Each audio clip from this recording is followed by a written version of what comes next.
All right, man, let's get this going, man. Ladies and gentlemen, welcome to another Palm Wine Central podcast recording, man. I'm one of your hosts, Uncle AK, and got a pack house, my good fellas and lady. I'm gonna start with the lady. Welcome back, Ashley. How you doing today? I'm doing great. How are you guys today? Wonderful. Good. Excellent. Thanks for gracing us with your presence. Really appreciate it. Hopefully, we don't bombard you too much, with man energy, but nothing you can't handle. You know what I mean? Nothing you can't handle. But Bazis, what's good with you? What's up, family? It's good to be back. Happy Wednesday, everybody. Excited about this one. Let's get it. Yes, sir. T, what up, though? Getting fresh. What's good, man? It's been an impactful week in sports. A lot of highs and lows, but we here strong and ready to get the people what they want. So no lows, just stay high. Not high as but high as energy. You know what I'm saying? Baba Lord, I see you showed us your feet for the day. What's good with you?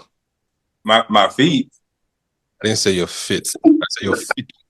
What you the rainbow colors that you got on? Just in case you never knew, it's actually called tie-dye. So thank you. It's gonna be one of those. It's gonna be one of those episodes. I got it. Appreciate it. Did you do it yourself? Nah. So you open your mouth and was talking about that nonsense, but you're not the one. At least I know. Yeah. Anyways. Thank you very much. How are you doing? Let's get it popping. All right. Don't worry. Since you're running your mouth down, come on, give you a Bible trivia question and see what you do. MC JB, what's good with you, man? Well, you know the routine, man. Even though Ashley was my bad ex-girlfriend from California, can you please introduce her before me? Ladies first, man. First. What happened to the gentleman of the world? Thank you. So can you please bring out Ashley before me? Remember, I told you I'm a gentleman. What is this guy on? We already introduced Ashley now. Okay, Ashley, Okay. welcome back to the platform, Ashley. Returning from on championship round, coming back for another championship round. Let's give a round of applause for Ashley. Yes, so. Okay, Mr. JB, please go. Thank you. So when I saw your name, Ashley, I told you the last time I saw you, right? I told you the last time I saw you, Ashley, I was like, oh, come on, man. But at least you're more different, Ashley.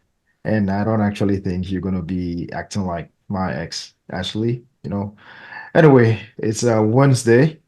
Good to be back. Thank you. Yeah, so appreciate you all for tuning, watching, wherever you're in the world right now. If you're not subscribed, hit that subscribe button for weekly notifications. Follow us on all follow us on all social platforms at PWC Cast. And we're on all social platforms at Palm Wine Central Podcast. This episode is sponsored by SITM Podcast. Go follow them on all social, YouTube, streaming platforms. SITM Podcast is uniform like that. Listen, I have a few icebreaker questions for us. I'm going to start with you, Ashley. You know what I mean? Unfortunately, you're the only female here, so you're going to try your own. But it goes like this. It's okay. You're about to have sex. He pulls his feet out, and the size is not what you had expected. Do you leave or do you stay? You stay. I mean, that would be kind of rude. I mean, if you make it to the point of, I guess about to take it to the next level, it would kind of be rude just to get up and leave. Obviously, if I make it to the bedroom with somebody, obviously I like them. So, I mean, it's a possibility that maybe they can do other things to please me. Okay. If I wouldn't be able to be pleased by, having sex with them, sexual intercourse. So does size matter for you or not? I mean, if I had a preference, yeah.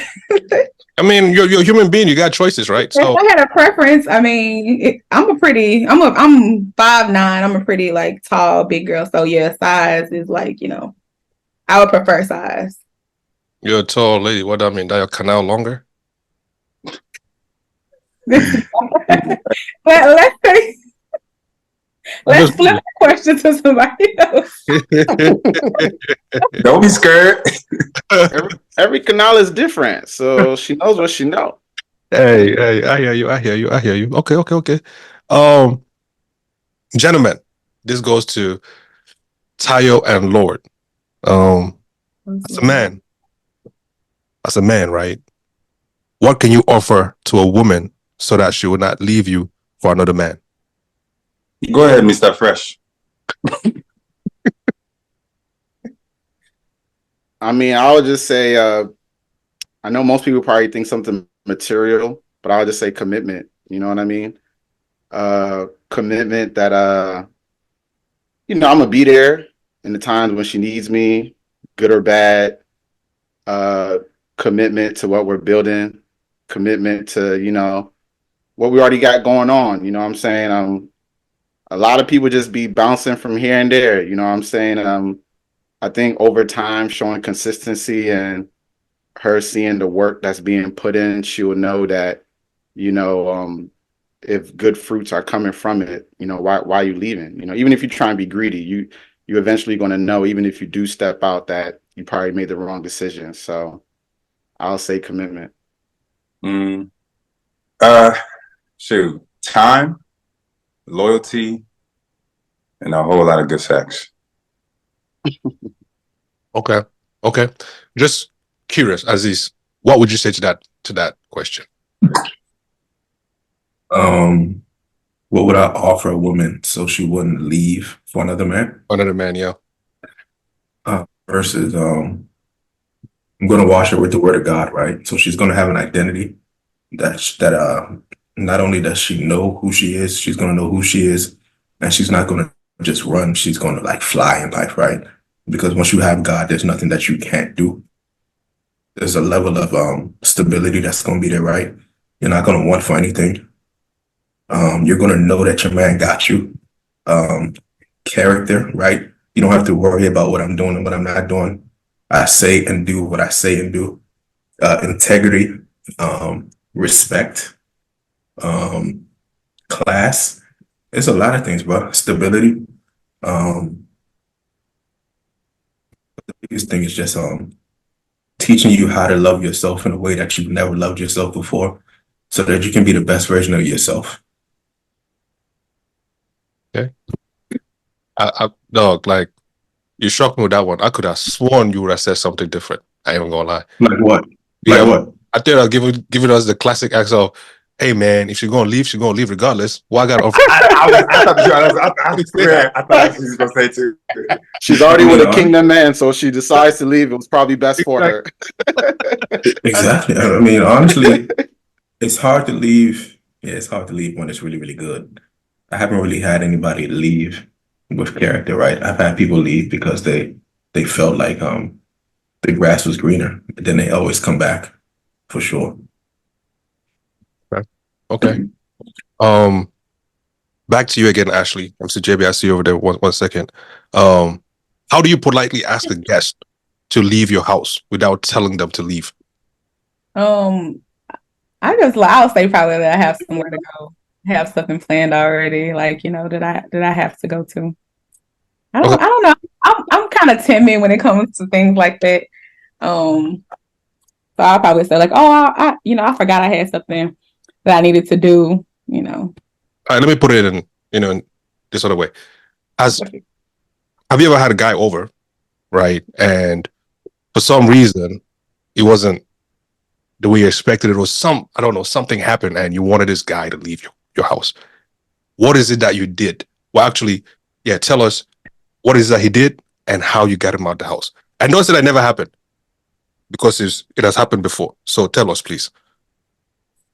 Oh, okay. So it was this one time, this guy, it was years ago that I dated, and he needed to go outside to his car to grab something, and he decided that he wanted to put on like my sleeping dress that I wear to sleep. Yeah. So like, it was like a all into one like sleeping dress or whatever. It wasn't anything like too sexy, but it still was like a woman's like sleeping dress. So he put it on to go to his car, and I don't know, that just turned me off so much. I was like, oh my God, did this guy just put on my dress to go outside? Like, I understand you just wanted to go and run outside really quick, but it was a big turn off for me. So this probably happened that night. So the next morning I was just still feeling like just irritated. So that's what I did. I told him that I told him that I forgot I had somewhere that I needed to go. I think it was like the post office. I was like, I need to catch the post office before it closes. So yeah, that's the way. So he's a cross dress on the and down low. I don't know, but I don't know. It just gave me like, I don't know. If you would do that, it makes me have questions in my head. Like, okay, like, why do you feel comfortable putting on my sleeping dress? So yeah. I know All the things he could have got. y'all asking a question about the dress. Your lie was horrible. You said the next morning, you said you got to catch the post office before it closed. They just opened. It was on a weekend though. You know, like on Saturday. Oh, okay. They closed early, yeah. At like noon, yeah. I was like,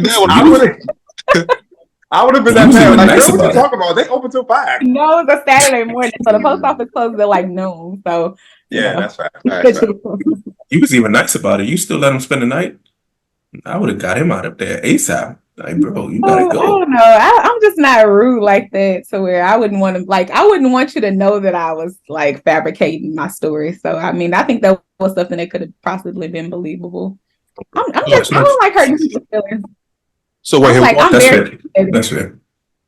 Yeah, I'm very empathetic. Like, I wouldn't do something to somebody that I wouldn't want them to do to me. So, like, I wouldn't want you to toss me out if I irritated you at, 11 o'clock at night, 12 o'clock at night, and we already kind of established that I was supposed to be spending the night. So, I didn't want to do that to him. Did you actually have to go to the post office, or you just bucked the UE? I think I went and did something else. I didn't have to go to the post office. So I did have to run errands, but it wasn't time sensitive. This man literally was in your closet though, checking for outfits. No, he wasn't checking for outfits. It was something that I had on prior to, and then he just threw it on. He said that story just kept getting interesting. But before let me, let's get MCJB, in the mix. MCJB, yeah, please, how would you politely tell somebody to leave the crib without you telling them? I'll pick one of the pet peeve if I know any. Man, what's going on? I keep switching my internet. Can you guys even get me very well? Or Yeah. still checking? Yeah. Okay. Yeah. So I'll pick a pet peeve. I think what he or she doesn't like, then I'll definitely do that so they can, sometimes it's good to be open. I'll tell them leave, but now you don't have to tell them to leave. So I'll probably fall asleep or play video game, something they don't like. I'll probably do one of those things. Oh, so you'll make them want to leave. Absolutely. Since I don't have to tell them to leave. Have you ever had that? I've ever had something like that. I don't really have a lot of people visit me, but back in school, back in the days in university. Oh yeah, I had this girl who came one time and I was trapped in the closet. So because I used to have 2 roommates back in university, and this lady came to look for me, and I didn't want to see her. So I only heard she was around, and my phone was in my hand, so I had to turn it on silent. And I was in the bathroom, and that was the time that you had this trap in the closet came out. Like so my homies were the whole time they were singing, like, oh, he's trapped in the closet and stuff like that. So I was in my bedroom, wasn't the closet. I was in the bedroom for almost 45 minutes to an hour, just standing there the whole time. This lady would not leave. She was sorry. I said this whole time you were ducking the woman. I was just there standing the whole time, and my friends would be sending me text messages or anything about it. Yeah, that's one. So why were you dodging the woman? I didn't want her anymore. Oh, did you tell her that you didn't want her anymore? I just started dodging her. I usually, back in the days, I would not tell you I don't want you. I'll definitely just let you break up with yourself or broke up with yourself and stuff like that. Oh. I thought it wasn't polite for you to tell a woman you don't want them no more. Yeah, because it's kind of hurt. Is when you tell a woman you don't want them no more, some people they tend to look at it as you're trying to be full of yourself. So I will let you just break up with yourself, or we stop seeing one another. In that light, we can always rekindle the relationship if we find love in the future. No, so is that what you did to Ashley in California? Actually, now that you're bringing up the story, I actually was with her on the 12th of February 2013. We're out chilling out the whole night, and by the 13th, I was on a flight to Minnesota. I didn't even tell her. Oh wow! So when I got to Minnesota, she called my phone. I saw 100 missed calls. That was 2013. So I told her I came for a visit because I was going through issues, and she was decent. She was like, "Yeah, I don't know what you're doing is right." Guess what? She actually got admission, U of A. She was going to move to Minnesota with me until I realized that was not going to work then. Wow. Now she's happily married to someone. I'm also married Good to. for But it was her. crazy, man. That was Good one of the for her. craziest relationships I ever had. Mhm. Wow. I'm not Hope even you're gonna not hold like you. Ashley. I'm not even gonna hold you, JB. I thought initially what you said was I was coming out the closet. I was like, what? Of course. Of course.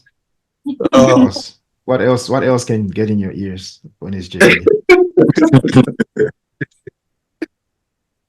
MC JB, you Yes, always talk bro. about your love for money, right? So let me give you a scenario.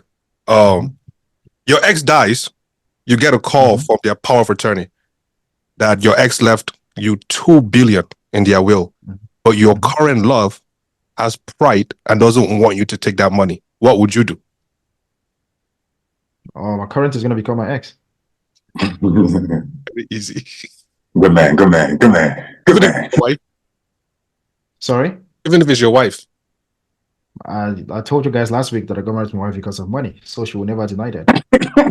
This He guy said crazy. that? Yeah, he He said did, that? bro. Yeah, he just said that last week. Yeah. Mhm. Oh, I thought he said he went to Diddy parties last week. Whoa. You guys have started that. You guys have started.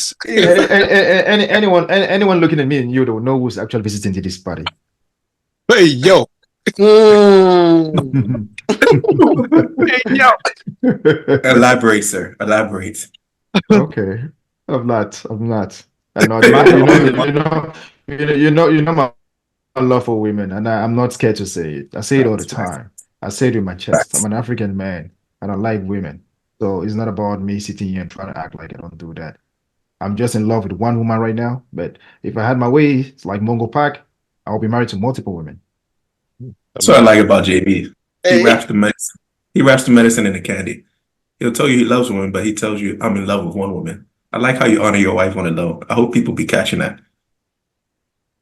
Yeah, so You're a good man. Thank you, bro.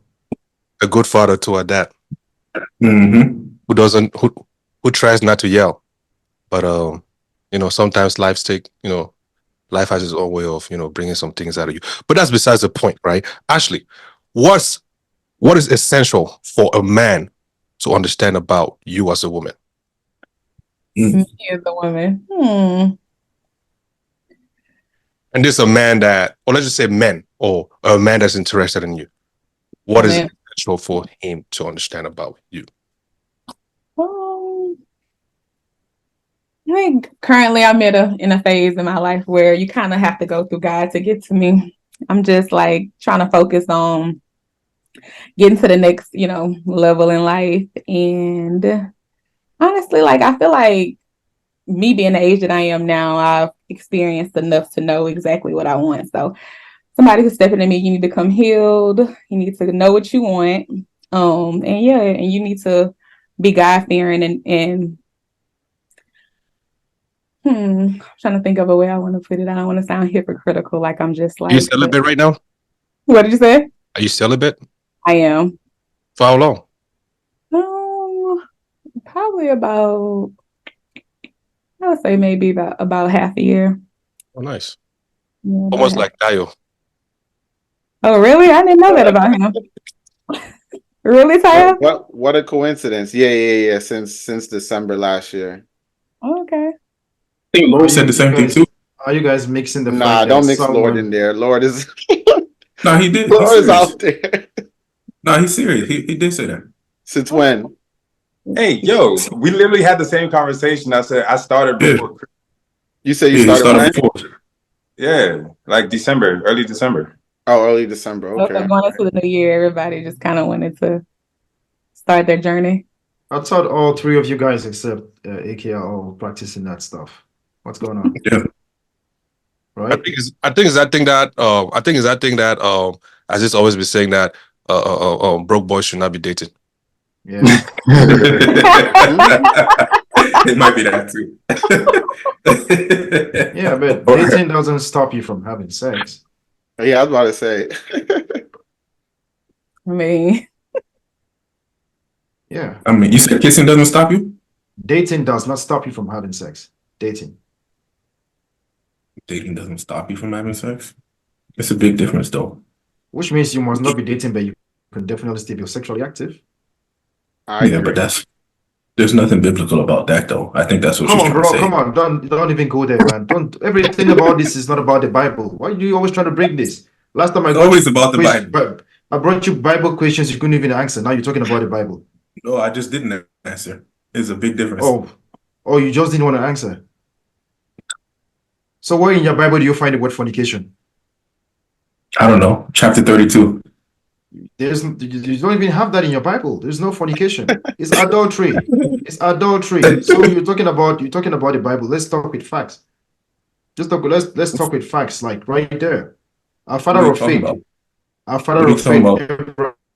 Abraham, was never married to Hagar, but they were sleeping until they had a child, who was Ishmael. So everything is not about the but there Bible, were bro. sinners in the Bible as well. And the other Yeah, exactly. What's your point? Nobody in the Bible. It's not like it was just like these upright Christians in the Bible. They had murderers. They had all different types of people in the Bible. Nobody. I mean, everybody in the Bible wasn't perfect and living, Mhm. on a So straight two good path. people I know in the Bible who never had sex were John the Baptist and Christ. The rest of them had sex that I know of. Yeah. It doesn't mean that we should be having sex before marriage because they did it. But you were bringing it now to relate yourself 2,000 years ago. The Bible was written 400 years after Christ. The New I don't Testament. care if it was written 400 days after Christ. I'm still not going to do what I'm not going to do, Oh, understanding the ramifications of it. come on. We want to talk about this. You don't always have to run to religion, because when it comes to religion itself, when What? it comes to world religions, you're not even sound when it comes to world religion. You will talk more of I'm Christianity actually way more sound than you. in world I can religion. guarantee that in World every religion. religion, You for don't even sure. know. You don't even know about your own Nigerian beliefs, which is a religion. Why would I know? That's not a religion, bro. That's a What is belief, like that? you said.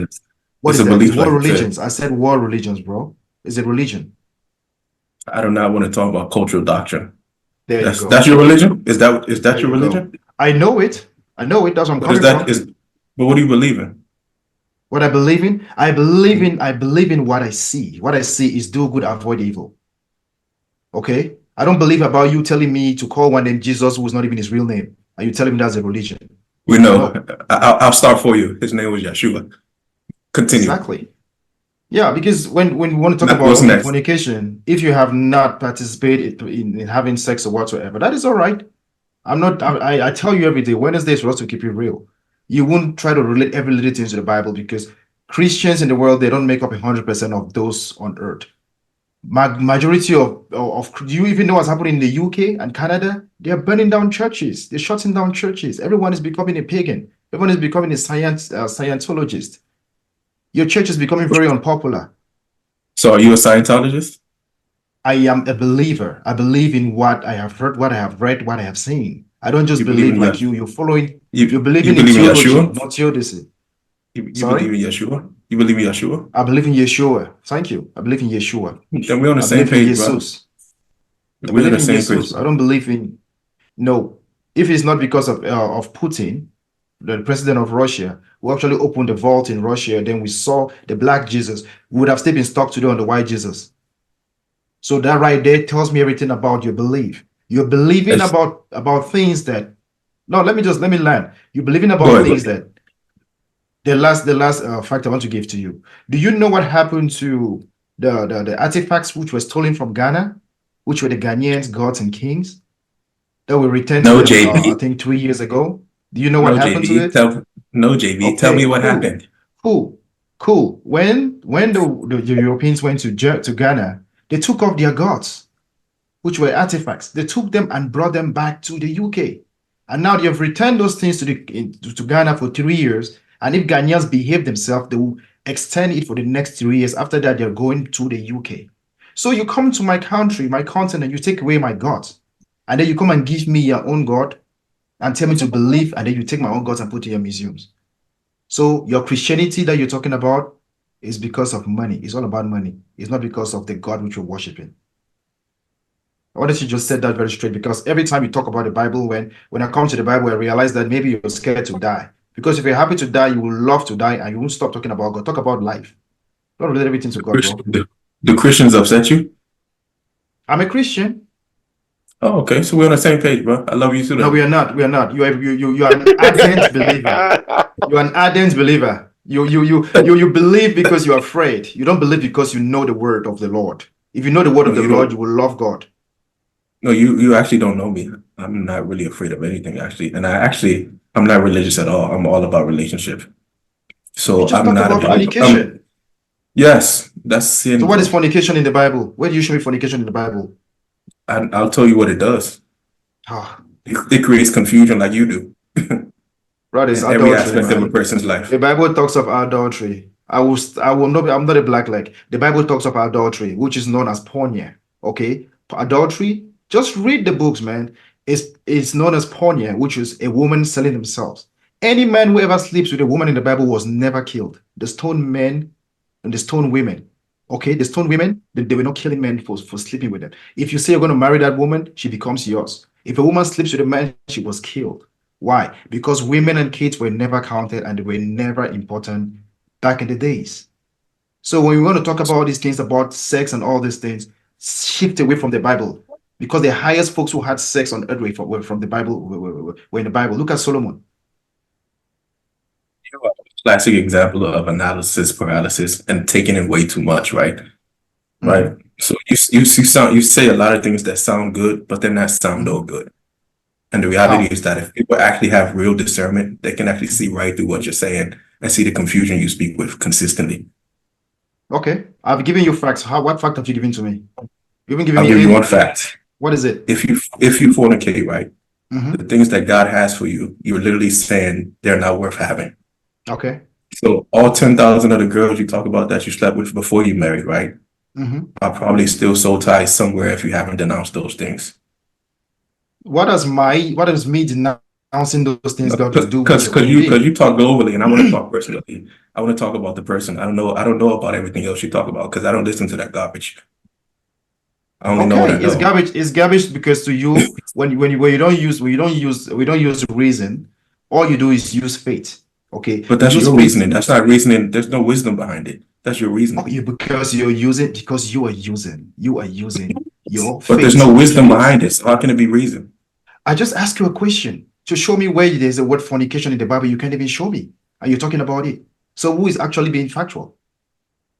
Can you show me where you talked about all these things that you just talked about? I just told you what happened. Go to bbc.com. You will see where the gods from Ghana was stolen. A website? To the UK. That's your resource? BBC. I said BBC. I gave you BBC. Show me one. Give me website one. is your source of information. Oh, bro, we that's can what go all day. On? Bro, we can go all day, but you're not giving me no facts. You can't even give me one. You can't give me one. Give me one. The fact I told you what the fact is. It sounds good, but it's not sound or good. So give me counterbalance what I'm saying to you. Give me a proof to what I'm saying to you that okay, this is wrong. Show me your scripture where you can find the word fornication. You can't even show me. Go right now. To Jerusalem. Go right now to Jerusalem. I think it's in the book of Mark. I think it's in the book of Mark. Okay, go ahead. I think it's in the book of Mark. So what does it say? Okay, what does fornication say in the book of Mark? It says, for from within, out of the heart of a man, come evil thoughts, fornication, theft, murder, adultery. Mark 7:20. Okay, so read the verse. Let me get it. Let me decipher it. Okay, so and Jesus said, what comes out of a man is what defiles a man. For from within, out of the heart of a man, comes evil thoughts, fornication, theft, murder, adultery, wickedness, deceit, envy, slander, pride, and foolishness. Perfect. So what does fornication mean? Fornication is two unmarried people having sex. Okay, cool. Two unmarried people having sex. When two unmarried people having sex, according to the Mosaic laws, if two of you are unmarried and you hold on, bro. You changing the goalposts again. You changed the goalposts again. You said there was nothing in the Bible that said anything about fornication, so you're wrong. right? Bro, let me follow You're through. wrong. Let me follow through. Let me follow Okay, through. fair. I Let just me want to follow make sure through. you know that. You can't even give a Okay. fact. You can't I'm even about to give give you a fact. You're after there you're trying to done. use After you're someone's done fact with and your defend your own. I I'm about asked to you this give you. question for 3 minutes. You couldn't give an answer. Okay. No, I'm I actually saying this. could. When you sleep with a woman, this is a mistake you're making. When you sleep with a woman, you get laid with a woman, and it's premarital sex. Okay. You end up not marrying this woman. That right there, it's a sin, according to the book of God. If you sleep with your girlfriend or your fiance prior to you getting married, it is not fornication. It's fornication So because you're when you're not reading married these yet. things, read it right. It's fornication because you're No, not married. listen to what I'm saying, sister. Listen to what I'm saying. When you sleep with that partner before you get married, it is not fornication because that is your person.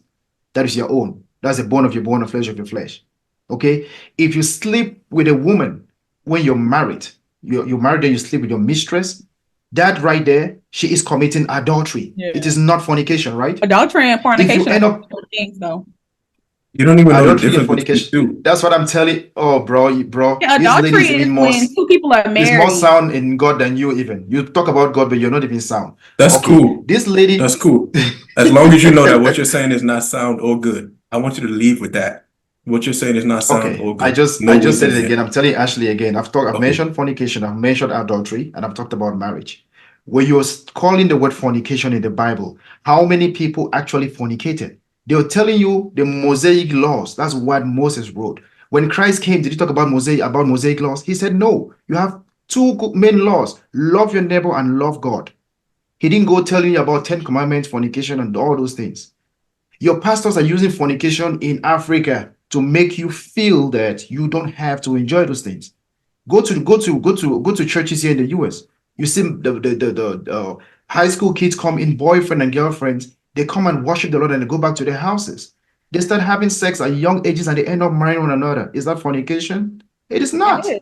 It's It is fornication not. when they're having premarital sex. Okay. I mean, it's nice that they're Okay. marrying each other, but you're having premarital sex. What if this person doesn't marry you? Then I would just if that is what I said, Ashley. Ashley, this is what I said again. Let's use facts. If I'm dating you, Ashley, and we are having Speak the sex facts. prior to us getting married, right? Prior to fornication. us getting married, and I finally come and I meet your parents, okay, and I marry you, is that fornication? Yes, because we were having sex before we got married. It's premarital sex before marriage. So That is Regardless if you premarital marry sex. them or Is not. not it's not Yeah. It's fornication. in regardless, JB. it's Okay. It's in Okay. regardless. Even if it's Okay. if it's the next day and you do it the day before, my brother, it's still fornication. It's That not until you it's come. so shocking. It is so shocking because us as the black man, we've taken a religion which was never a black religion, and now we're even doing it more than those who follow through. Okay, look at Zionists, look at the Jews, look at the beliefs, look at what they do. Christ lived among them, and those are the They people move who the the goalpost again. Mosaic laws were written for them. Those are the people who practice all those things. Look at their beliefs, look at the way they live their lives. Okay, but you as a black man, you come from a place where you have multiple gods, multiple religions, multiple things. You let go all those things and pick a religion you don't even understand. That is why to be a Christian, all you got to do is preach whatever Bible. We have more than how many different versions of the Bible, but there's one Quran. You have to learn Arabic for you to preach that. Okay, your Bible was written in Aramaic, Hebrew, and Greek. Okay, but none of you here can read any of those Bibles in those languages, which was the original languages. All you do is you read the English language that was translated. So what am I saying Don't to do that. you? Give me answers to decent questions. Don't tell me about you cannot fornicate because you right there sitting as this. If I go deep with you, you have actually, if you're not even celibate.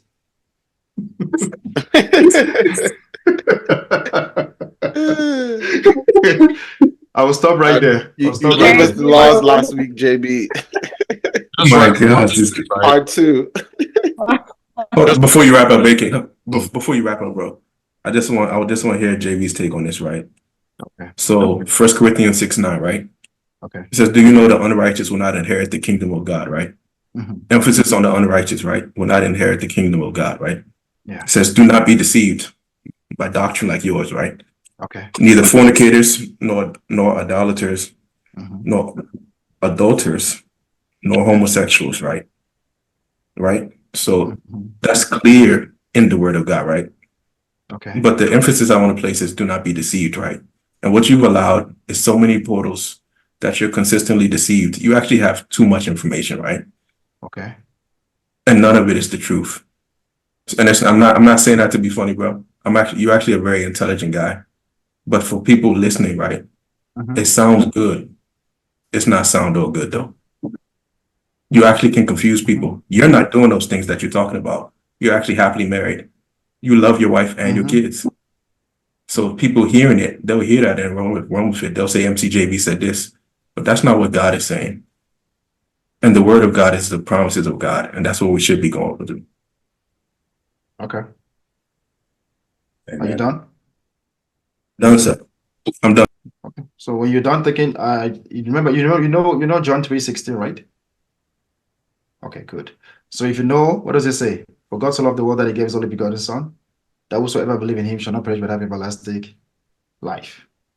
I'm happy you just judged me, thinking that I believe adulterers and fornicators or whatever what you call them are not going to make heaven. I'm going to tell you this again. You are afraid to die, but I'm telling you this: the love that I have for Yeshua, okay, I will not be afraid to say it. And I have a lot of friends who are homosexuals. I have a lot of friends who are lesbians. I love them for their personalities. I don't care about what they practice. Okay? Because John 14:16 will tell you the same thing. You cannot go to the Lord except through me. I'm the way, the truth, and the life. No one goes to the Father except by me or through me, right? So you have to go through the Lord to get to where you're going. If you're sitting here thinking that you're more righteous than someone out there who's practicing whatever LGBTQ, my brother, no one knows tomorrow. So what you Okay, did, and what you did was what you let me did. end by Hold telling on, you bro. this. Go What you ahead. did was just pick a part, right? That was Mhm. controversial and stood on that, right? And the Okay. irony in everything that you're saying is that it's not that I'm afraid to die. It's actually that you're afraid to live. You're actually so afraid of the living water that you do everything in your power to avoid it. And people with Okay. discernment can actually see that. Yeah. I'm happy AK actually gave us some time to talk about this without actually going to interfere or let us stop or going through. But I just want anyone watching or listening to this. I am not an antichrist. Okay. I'm a Roman Catholic by nature. I was born into that. I almost became a priest from the Catholic Church, and I realized it was not my calling. Okay. There are certain things about life that we need to question. The only person on earth, wherever you go, you get this recognition, either a bad one or a good one, is a black man. Why is it a black man? You don't have a religion. You don't have a religion no more. The white man's religion is becoming a religion. Go to China, they have a religion. Go to India, they have a religion. Come to America, the only man who doesn't know where they're coming from is still the black man. You ask the black man where you're coming from, they'll tell you Chicago. That's not where you're coming from. You're losing your identity because you've been told you need to copy this. That is the slave master doctrine still going on. The so-called Bible you're talking about, no black man ever wrote the Bible that you're talking about here, right? Because they told you all the writers were all white. But go right there to the Middle East, before Christ and after Christ. There are people like me and you. And I just mentioned Putin, who opened the vault in Russia, and we saw the picture of Christ, the black Jesus, right? As they call it, the black Jesus. What does that say? It shows that you, as a black man, you have your beliefs, you have your gods, you have the riches. The most wealthy continent on earth is Africa, minerals. What's going on? We are still being brainwashed. When it comes to relationship, the most unmarried women on earth are black women. Why? Because we're shifting from our culture. We're shifting, we're drifting. My brother, let us stop following the masters. Okay? I'm sorry saying this. This is nothing against anyone. It is time for us to follow what is right. And if you pick your Bible, you will understand that the so-called King James Bible you're reading was written by a gay king. He was gay, but now you just condemn all gay people. My brother, think So well, give me peace. it's not that people have lost their identity, right? It's actually that you have cloaked your identity in everything but you should, right? You identify with everything and everyone, right? You're everybody's person, and I'm only God's. And that's the difference, right? I have an understanding of who he says I am. So my identity is directly tied to who he says I am, right? You can't tell me that his promises are void because I'm a fruit inspector, right? Mhm. And you'll know me by my fruit. Okay. I live lives that people wish they could live, and it's only because of God's grace. No way. I don't wish to live your life. You don't even know what the life I live. No, I don't wish to live your life. If you say people, and I'm not going to be one of that person who's going to You wish don't to live even your life. you can't even begin to understand the life I live. That's how Okay. far I think behind you are. we can take this. We've been going for a while. We can take this out after this. But to be very honest, like I just had to say it. I had to put a disclaimer out there. If I'm saying these things, it's because I feel like we need to be told this. We need to be told this. These days, you see a lot of black sisters out there not getting married. They're drifting away from it. They're going away. You see a black girl, she comes to the US, all she wants to do is get a divorce. Where we're coming from? It is so crazy that they need one man to marry 3 women because of the amount of women we have in the streets. That's what we are. We respect marriage. We respect families. But in America, there's no value. There's no value to that. It's all about money. It's all about I would money. say, JB, Yeah. you're a kingdom man that's lost his way. And as a fruit inspector, run back to the cross. Because way. God is Not- waiting to elevate you the way you want to be elevated. That Not dream your that you cross. talk about, those things that you desire, right? That career goal that you have, it's all tied to your obedience, right? And your disobedience is what's holding you back. You got it. You just don't got him. You can't measure the presence of the Lord. The Lord is a vacuum. The Lord is omnipresent, omnipotent. So you cannot measure the presence of the Lord. So if you tell me that you have to go back to him, you're trying to make me understand that you right there, you have to go back to your roots. If you don't go back to your roots, you're living in the dream world. Because right now you think that when you follow the Lord, you have money. That's what you think. But I'm telling you, my blessings actually come from the hard working in comparison with the blessings of the Lord. If you work hard and you don't pray, you will still have money. Bro. If you pray and you don't work hard, you won't have money. You can't work your way into favor. As a matter of fact, kingdom people don't work to rest. What is kingdom people? Can you name me 5 kingdom people? You're looking at one, bro. We don't work to rest. We work from rest. It's a big difference. So while you're slaving and toiling, I'm waking up and getting it. Who do you help because every that's month? My birthright. Who do you help every month? We don't work to rest. We work from rest. I like that. Yes, sir. Yes, sir. No, you probably come from a well-to-do background. The way you sound, you probably come from a well-to-do background. So you relate a lot. You relate a lot towards money and towards riches because you believe that for you to get because you love money, and I want to let you know what money really looks like. Right? We don't have to work or toil for any of that. It's our birthright. Nah. That's what that looks like, bro. You come from a place where there's money, so you sound that way. I'm telling you that if you're talking about the kingdom, there's no money in the kingdom. Yes, sir. There's no money in the kingdom. There's an abundance in the kingdom, right? And money. There is no money in the kingdom, my brother. There's no money. But let me answer your question before we go back to that, right? Okay. Because we can go back to that for sure. Who do I help, right? Kyle was there, right? As a matter of fact, I could have went out for my birthday like most people do, right? But I already live a blessed life, right? I don't need to do those things, right? Do you know what I did for my birthday? Everybody that called me, I said, I want to go feed the homeless. And guess what happened? Only one person showed up after I said, that's what we're going to do. If I said, we're going to go here, we're going to turn up, we're going to do this, we're going to do that, everybody would have came because they knew I would have paid for it, right? But at the last hour, I said, just show up because this is what's about to happen. And a bunch of people came and wanted to come in all their nice outfits and turn right back around. So on my birthday, right, I was more concerned about feeding people that didn't have, right, than feeding everybody that think they have. Nice. And I do that on a consistent basis, right? I don't tell anybody because that's not where my reward lies. That's who I've always been. So you don't have to worry about it. Yeah, I mean, Tyler was there. I am a witness. I am a witness. I believe he didn't even know. No cap in his rap. I believe in you. We can tell you the street on DC if you want confirmation. I believe in you. I believe in you. I don't question your doings. I just feel like because you're living your life doesn't mean that you're gonna prevent others from doing what they want to do. It is like people have fantasies, people have things that they like to do. Ashley right there, Ashley loves the things that she wants to do. I'm just saying that there comes a time we're doing a podcast. This is not a Christian podcast. I would definitely suit a Christian podcast to become the Antichrist, okay? To open people's eyes. I can also go there to also become the priest, like Melchizedek, to open people's eyes to in a religious way. But I'm saying that for us to have a didactic conversation and give to viewers what they want to listen, talk about like us being valid and candid, There's no reason for me to try to tie everything to the Bible. Because But that's where it starts and ends, right? Okay, cool. That's where it starts and ends, though, bro. No, because the problem is that I think it's just. Go ahead, bro. No, go ahead. I was just going to say that's actually the problem. Too many people are failing an open book test. The Bible has always been there, and people refuse to actually look at it. In the beginning was the Word. The Word was God. If you go back there, you'll get the answers to all your questions. You go everywhere but the Bible. That's why you have so many different answers and no answers at the same time. Yeah, I was just going to say, based off of Aziz's responses and reviews, I know you speak on like the listeners, people, and express your own interest of how he responds to things. I think it's just his way.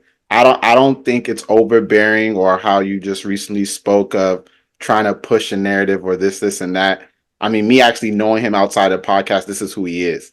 So I don't feel offended by any way how he talks. I don't believe anybody else has made a comment in the sense of how you regarded it towards the public mass media or towards the podcast of how things are feeling. So if you have a personal belief or thing that is not aligned with what he says, it is what it is. But so far as trying to put that notion that he's pushing a certain thing towards people, that he's just speaking just who he is. So if that rubs you the wrong way, then so be it. But I don't see it as him coming out and trying to push a narrative. And if you do feel that in my opinion, that's a positive impact. That means you can feel the impact that from the words he's speaking, that maybe something resonates in you that you feel like, you know, what he's saying, you're trying to align, or maybe you don't. But I think he's just speaking his truth, and then, you know what I'm saying, just take it as it is and just keep it moving. You know what I'm saying? No, I can't take it as it is. Let me stop G. Hold on. Let me stop G, right? Hold on, Mr. Jeremy. My question to you, Dario, is wait to be in Janga, only say salad. You see, what? That's the question. People are speaking. Let them finish their banter and let's move on. Why are you coming inside? Because when Aziz is coming, when Aziz comes in me right here, you've never stood for me. You always chill when he's talking. When he comes to me, all those questions. Because I mean, when I'm coming after you, question who he was as a person to a certain extent, and I'm a witness. He even threw me in there saying that Tyle's a witness. So, you know, inadvertently I got thrown in. So I'm just speaking my own piece. Of you know course. what I mean? Who was he going to call? He could have called anybody else. There's other brothers on the podcast that he knows. No, you do this all the time. When Tayo says something, when Aziz says something, for a second, I don't know if it's a Nigerian, and that's why. No, don't say that. Let me tell you something. That is why when it comes to my Cameroonian don't say no music, Nigerian thing. I tell them all the time. Two people on earth who are very successful, the Chinese man and the Nigerian man. Two people on earth. You need to just know I'm from Warri or I am from Port Harcourt or wherever you're coming from. There is a bond. You guys have this love for one another so much that you guys will always be successful when it comes to business and other stuff. I wish my Cameroonians would do the same thing too. Cameroonians is the one to pull ourselves back. Nigerians, wherever you mention it, they're coming after you, but they'll go back and fight. Okay? But let me say this. Many times, Aziz will always throw shades at me. He will do stuff. And I'm cool with it. Because I need him. I like his energy. He's my younger brother. I like what he's doing. I see a great man in him. I see a great dad. But my only thing is just that I don't want him to go through what I went through too.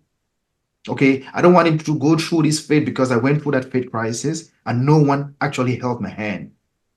I've given money to the church. I've worked for the church. I've done stuff for the church. And when it's time for the church to take care of you, they will tell you to go pray to the Lord. That's my issue with the church.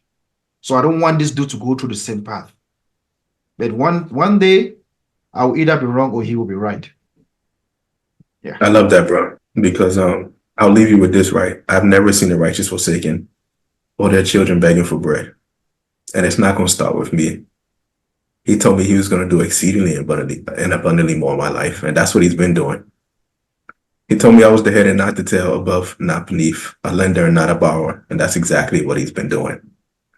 He said his promises never return void. These things? Are you declaring these things or you're just being proud of them? Are you declaring the Lord and being proud of the Lord?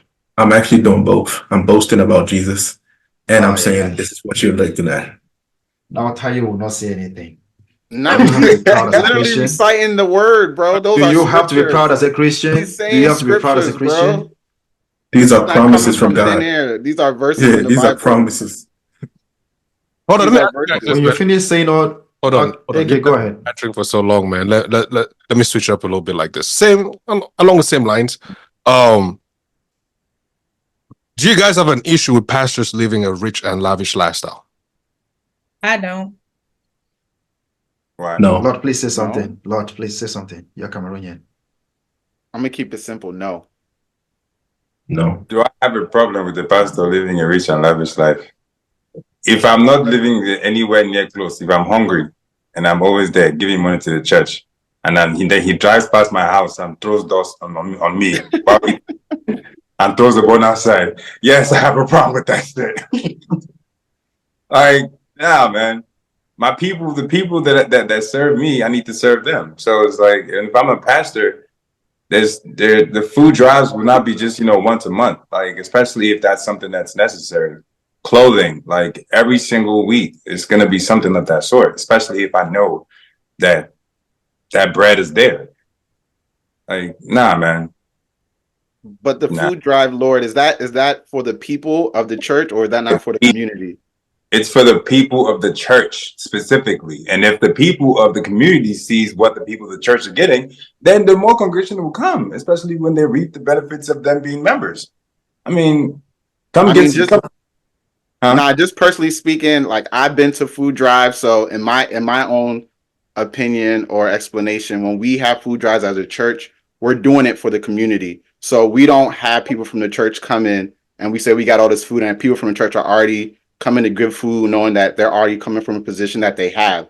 We're giving it for the people who don't have. Now at the end, if we have extra that people didn't take, then of course we can take home. But us having a food drive is not for the church. We're doing it for those who lack, and we're giving it out to the community who needs it. That's just how I see food drives. But if you're telling me that your food drive is for the members of the church, that the church members put in money, bring food, and then say, okay, this is for everybody, take what you want, then that's two different ways of how my church doesn't think that way. Well, all I was saying, if you were listening at the beginning, I said that if I was a member of the church and I was lacking food, and you're rolling past in your Rolls Royce, enjoying meat and chicken and throwing out the window, but I'm here hungry, then there's a problem in the church, right? But I get that. I get what you're saying. So that was the only analogy I was coming from. Okay. But if we're doing a community drive, then we can drive around. We can do it for the community. But if the people if the pastor is here living lavish, as the question said, and I'm over here lacking, there's a problem. Lacking in what sense, though? I don't care. Is all that responsibility put on the pastor because of how you live your life? I don't think if you're that's asking for 10% of all my check and you want to say responsibility, that goes to the church. That goes to the building of the church. Yeah, anyway, that's why I don't go to church. I stay myself. Giving tithes is not a transactional thing where I give this and I'm gonna get money back. Like, okay, I think you're looking at it the wrong way. Look. As I said, that's why I don't go to church. Now you're turning into Aziz, and I'm turning to MCJB. I'm just speaking facts. It sounds like you putting in 10% and you thinking you about to get 1,000 back. Like you thinking about it the wrong way. I'm not saying that. Lord, let me tell you something. Lord, let me tell you something. I just have to give you some. I just need to give you some few scriptures to read. Then you understand that what you're saying is actually very right. Okay, I stand by you, my brother. Okay, not because you're Cameroonian, but because of what I'm saying. So this is something that we are saying. This is something that we are saying that we just want to run. Tithes were paid with food in the Old Testament. Tithes were paid. THITES. I think that's the word, right? Were paid through what? Through food. In the Old Testament, there was no money. Money was never used as transactional. And tithes were given to the sons of, I think they're Judah. Okay, they were the ones who collected tithes. And in the Old Testament, when you bring your tithes to the church, it could be food, it could be drinks, it could be whatever. You guys eat it there and you drink it out there. You share with one another in church. That's what tithes were. If you must give an offering to the Lord, it has to be a burnt offering. That's what the Lord asked from Cain and Abel. Okay, You don't give things to the Lord through a human being in the church. Alms giving is giving to go towards helping the poor. And you can still decide not to give your alms to the poor, like my brother Aziz did. He took his and gave it to the homeless. That's giving your alms and giving your tithes. If you think you need to go to a church and give your money to a physical representation of a human being like me and you, claiming to be coming from the kingdom, who's going to take that money and dress up and look so good, flamboyant, while you're lavishing in poverty, you are against the scripture.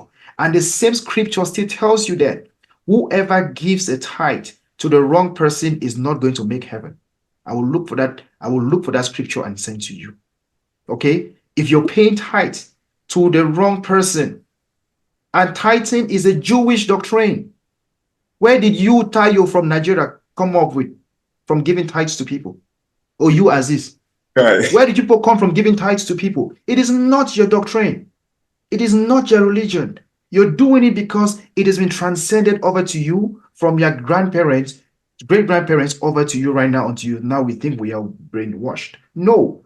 Tithing in the Bible is for you to take your food and eat in the place of the Lord, which must not be a physical church. Please do your research. People at church hurt, and you don't even really understand that that's how you come off, right? And the reality is that giving in general, right, whether it be to the homeless, whether it be to a sibling, whether it be to your wife, is all about heart posture. So when you are giving in church, right, you are not giving to the pastor, right? And that's the problem, right? Because you only see physically, right? You can't, your eyes are blocked spiritually, right? And until that veil is lifted, you're only going to see things one way. But spiritually sound people understand that everything that happens physically started spiritually, right? So I'm not giving because I'm giving to that physical representation, right? I'm giving because I'm giving to my Father from my heart, because my posture is in order and aligned with His word, right? When you align yourself with God's word, right, then you align yourself with God's blessings, right? And I keep saying it, right? The second that you choose to actually do it God's way, you're going to get God's results. The things that are holding you back for you, because He wants it for you. You just spoke so well, but AK asked a question, which is very good. The question is, if your pastor is living a top G life and you are lavishing in poverty, would you No, he have didn't say that. literally He didn't say you're not lavishing. That was an addition that Lord added on. He okay? just said, "Do AK's you question, agree? okay. Is it okay if your pastor is living rich now?" That's why I kept it simple because I didn't want to go in too deep like I used to. But Lord happened to take that route. But the question was Hey, simple, hey, clear. hey, hey, relax. Do you agree? Yes or no? So- then he added the whole. If my pastor is not doing black, that was not part of the question. I'm just My for the question, listeners. I'm just keeping it That's how true. it was. the question I was going to ask you, Lord, and then Ashley, and then Aziz is, if you guys, why don't you have an issue with that? What's your reasons for not having an issue with that? I feel that God wants us to live an abundant life. If you are honoring God the way you're supposed to be honoring God, you're going to live a lavish life. So, I mean, these pastors that's, getting up on a pulpit every Sunday, every Wednesday, that's serving their people. I mean, I feel like they deserve to live a lavish life. And then we also have preachers that don't live lavish lives as well. So it's just all about, your walk with God, in my opinion. I have the preacher the church that I go to, he always speaks abundance over us. He wants his members to live an abundant life, and he lives an abundant life. And I wholeheartedly agree with it. So that's my take on it. So what's your take? I agree. I agree as well. I mean, it's your walk with God. I mean, there are a lot of pastors that are not doing it the right way, and you can see that they're not bearing any fruit from their labor. And a lot of pastors do try to extort the church when it comes to some of these things that we said. And people now put in their own 2 cents and say, "I'm doing this, but I'm not reaping or I'm not getting that," because they feel that the pastor is using the money for X, Y, and Z. But I feel at the end of the day, if you're serving God and doing it the right way, you're going to live abundant life, and you're going to live, that could be lavishly. Now, do all lavish pastors that are living lavishly, are they doing it the right way? Nah, that might not be the case. Some pastors, like I said, they use their members to live a lavish lifestyle. So you just gotta just know who you are as a person, and I mean, know who your pastor is as a person, and then just take it from there. So a scenario to you, before I pass this, you go ahead. Let's say your pastor, right, like is living this lavish lifestyle, and all of a sudden you realize that, I mean, he's married, and you realize that he's having affair with another woman outside of his marital home, right? What would be your next reasoning there? If my pastor's having an affair with his wife and he's Or living a lavish lifestyle, this lavish lifestyle, like what I mean, and you see that, okay, like some of the money too is like going towards that. What would be your next move there? What would you think there? oh, I'll switch up. That's not going to be my ministry no more. I don't condone that. So I'm gonna find a new church. Okay. Aziz, what was your own reason for not? I'll start with Ephesians 3:20, right? Now unto him that is able to do exceedingly and abundantly above all that we ask or think, according to the power that worketh in us, right? So if God is saying that he's going to give you exceedingly and abundantly more because you're his, right? Then that comes with everything on this earth, right? So the kingdom of God, right, is the kingdom here on earth, as in heaven, right? So we have dominion over all these things once we are part of his kingdom, right? And the problem is that a lot of people don't understand that they're part of the kingdom. They've actually revoked their own memberships, right? They've gone out of their way to actually take themselves away from their own blessings, right? He says, surely goodness and mercies will follow you, right? So if goodness and mercy is following you, right, that means everything that you desire, he desires, right? That means everything that you want, you can have, right? That means the things that are pleasing to him should be pleasing to you. And as a result of that, you can get all of that, right? If people of the world are living a certain way, people in the kingdom should not be living another way, right? People in the kingdom should be above the people living in the world, right? It doesn't happen, and it's not because of your pastor, right? It's because of your heart posture, right? If you do it God's way, you're going to get God's results. It might not happen when you want it to, but it's definitely going to happen, right? It's all about personal relationship, right? It's not even about religion. So when people talk about religion, it's in one ear and out the other, right? That already tells me what level you're on spiritually, right? There's spiritual levels to everything, right? If all you see is religion, right, that means you don't even understand the relationship. If you don't even understand relationship, you don't even have an identity. If you don't have an identity, then you don't even understand who God says that you are. You're already dimming your own light and confusing yourself and everybody that's you're leading. David, did you have something to add to that question about oh Lord, anything to add there? Well, all I just heard was some mumbo I can actually say anything about it. It's a tabula rasa. If you want to talk, you're using logic as opposed to reason and faith, then I really see right there we can't really have common ground. Yeah. But that's what faith is. But that's what faith is, bro. Right? Yeah. That's what faith really is, right? Faith is actually knowing that it is so, right? Even when it's not so that it may be so, right? Simply because God says so. So if you don't know that, right, then you don't have faith, right? And if you believe you can do it in your own power, right, let's see what happens, right? Because I am not who I am because I am who I am, right? I am who I am because God says who I am, right?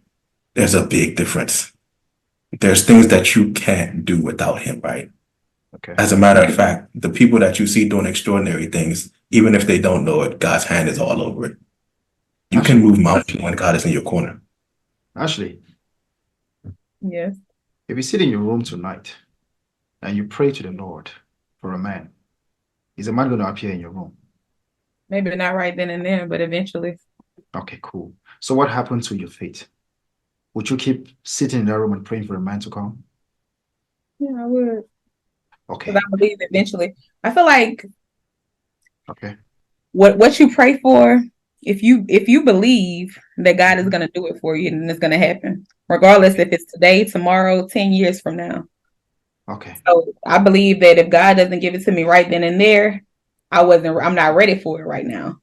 So I'm going to continue to pray for it, and I'm going to continue to build myself up to be the woman that I need to be. So when God blesses me with the man that he has for me, I'll be ready. So that's the way my faith works. Thank you. The angels that were sent away from heaven by Angel Michael, where did that go to? They came with so much power. They came to earth, right? Mm-hmm. After 40 days and 40 nights, Christ came out. The devil tempted him. Three things: throw yourself, stone into bread, order me. and I'll give you the world. Christ turned down all those things, right? Mm. Amongst us on earth, we have devils, those demons who came from heaven. Where did they go to? They went to the abyss. They went to the seas. They're with us here on land. They live amongst us. They have so much power that they can give to us and we think that God is the one giving to us. You, Ashley, if you step out of your house after praying to the Lord, Lord, please, I need a man, then you find a man. Would you believe in that prayer? Yes. What if that man you found right there is the devil who came from the heavens? He used to be up there and was chased down here, is now here on human forms. And you pick a man who is the devil and you take to your house thinking it's the Lord. Is the Lord who gave you that devil? No, I don't Who believe. gave you that man? I feel like God allowed it to happen, and you'll learn something from it. I feel like Thank you God so much. allowed it to happen. It's like the book of Job. Okay. You see all these things Okay. that happen to Job in the Bible. God allowed them to happen to him, but God blessed him in spite of, Yeah. gave him double for the trouble that he went through. So I believe, okay, After he maybe lost. Go ahead. yeah, Go maybe ahead. I'll Sorry. be Go a ahead. man that's not of God. I'm praying for a man, but this isn't the man that God sent to me. So over time, I'll realize like, okay, this isn't the man that God had for me, and I'll, do away with this man, and then I'll continue to build my faith and build myself back up to where when the next man comes along, I'll know. And I Okay. also believe in the spirit of discernment as well. So I mean, it wouldn't take me long to figure it out. Okay. So if I take Ashley Otti and put her in a room, and I take Ashley Wright and I put her in the street, Ashley Wright is praying for a man, and Ashley Otti is praying for the same man. Who is going to find a man first? I don't know. The one in the street. The The one in one the in the street because street, maybe, she's open possibly. to meeting people, right? She's open to meeting people, right? Yeah, that's true. Okay. Okay, so don't get me wrong. I don't have any issues. Like I keep saying this my whole life. My name is John the Baptist. That is my name. Mm-hmm. My name is John the Baptist. That's the most righteous man who ever walked the face of the earth. That's what Christ said, right? I am not an epitome of John the Baptist. I cannot even hold the sandal of his sandals. I can't even unlock it. That's what he told Christ, right? He baptized people and he was not even paid for doing that. It was for free. I am not equal to John the Baptist, but I'm saying that I have a certain level of spirituality in me, which actually can be reflected through my metaphysical activities. I don't practice any form of witchcraft. I follow the Lord. But all I'm saying is this, as a black man, take Singapore and take Nigeria. 1963, Nigeria was richer than Singapore. How many years back? Singapore now is the best economy on earth. Nigeria is number 90 something. They had the worst currency 2 days ago. Now they are the best currency because they've grown up. Okay? What's going on? You're taking two countries, one who believes so much in religion. The biggest church on earth is in Nigeria. The most believers on earth are from Nigeria. You take Singapore, where most of them are Muslims and pagans. What are they doing different? They are taking their belief. They actually in the street, they're working hard against the Ashley at home who is praying. They've taken those two people together and they have built a wonderful economy. So, my fellow Cameroonians and Africans or whoever, what is taking us away from it is the fact that after tonight, Ashley will say, I met this guy from Cameroon. You will not consider me African American because I was not born in the US. Okay? There's already division right there. And if I come to Nigeria, it'll be the same thing. They don't consider me Nigerian. Some Oh, you are not serious. They will love you more than their telling own. you, telling you. No, they will love you more than their own. Sister, let me tell you this. Nigerians will love you more than their own. They will love you more than their own. An African man loves everybody on earth except themselves. They treat everyone different. They love them more than they love themselves because we're brainwashed. So I was just giving those two scenarios, the Ashley in the street and the Ashley at home. When you bring those two Ashleys together, it's going to give us the success. We're going to build a wonderful economy. Every day we talk of Christ, Christ, Christ. Show me one nation in Africa which does not pray and they're doing fine. Show me one nation in Africa where they pray very well and they are doing fine. Tell me, Singapore, look at India, look at China. They don't pray. Your top richest billionaires on earth, they don't pray as we do, but they're making all the money. I'm not against prayers. I'm just saying that let us Africans, let us drift away from the church a little bit. Okay? Let us drift a little bit from the church, which is not a physical building. Okay? And try to follow the right things. if you become Jewish tomorrow, you become a Jew, your life will change. But you can't become a Jew because you have to be born into it, or you're married to somebody, then your kids are going to become Jews. You understand? So your life is going to change from the way you follow the kingdom. But us Africans, they've drifted us, they've divided us. And I've told you there's only one way for you to make it, and your money will come when you die. But the white man is making all the money on earth. Okay, if my pastor is living a lavish life and I'm suffering, I'm coming after you, man. What if you're living a lavish life too? Does that change the dynamic? If you're a pastor living a lavish life and you're living a lavish life as well. Anyone who knows me knows I'm such a giver. I give love, I give earthly things. From material to love, I give. Wisdom too, I give. That's what I have. I give. Confusion too. Sorry? You give a lot of confusion too. Of course, because I'm logical. I didn't even get his answer. That was confusion right there. He said, I give. She was like, what if you're doing as well as the pastor? Is that okay? I give. Okay. No, if he was doing as well as the pastor, that means that as long as, since he's doing well, he's going to give back. Because that's who he is. And giving back does not necessarily mean correct. How would you feel? How would you feel? In what way? Giving wasn't even in the proportion of it in regards to how the pastor's living. So I just feel like there's always just a lot of elements just thrown in there, and then we just kind of skew away. That's to get the money. No one goes away. It's a conversation. I don't know why we have to live. No, it's a conversation. Yeah, because I feel I'm just saying it in regards to.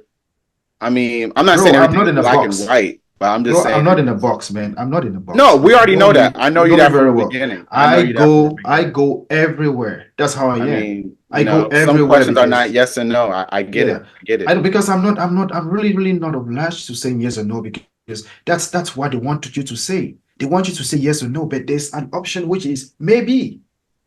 There's a maybe right there. Say maybe then. Yeah, or maybe you just don't want to say it, because right now, if you meet a lady that you want, what are you going to do? You're going to look for all means to get that woman. If you don't want her, then you're not going to look for every means to get her, right?